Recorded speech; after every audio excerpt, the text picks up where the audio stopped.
درود و سلام پڑھنے کی فضیلت۔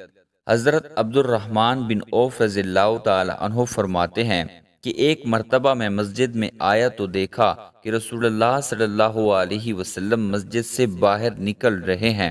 میں آپ کے پیچھے چل پڑا اور آپ کو میرے پیچھے آنے کی خبر نہ ہوئی۔ نبی کریم صلی اللہ علیہ وسلم کھجوروں کے ایک باغ میں پہنچے اور قبلے کی طرف رخ فرما کر سجدے میں گر گئے اور بہت دیر تک اسی طرح سجدے میں پڑے رہے، یہاں تک کہ مجھے خطرہ ہوا کہ کہیں آپ صلی اللہ علیہ وسلم کی روح کو اللہ تعالی نے قبض تو نہیں کر لیا۔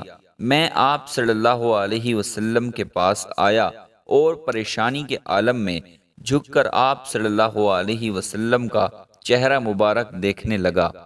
آپ صلی اللہ علیہ وسلم نے سر مبارک سجدے سے اٹھایا اور مجھے فرمایا، اے عبد الرحمن تم کیوں پریشان ہو؟ میں نے عرض کیا کہ آپ صلی اللہ علیہ وسلم کے دیر تک سجدے میں رہنے سے مجھے شبہ ہوا کہ اللہ نے آپ کی روح کو قبض فرما لیا، اسی لیے میں یہاں آ کر آپ صلی اللہ علیہ وسلم کو دیکھنے لگا۔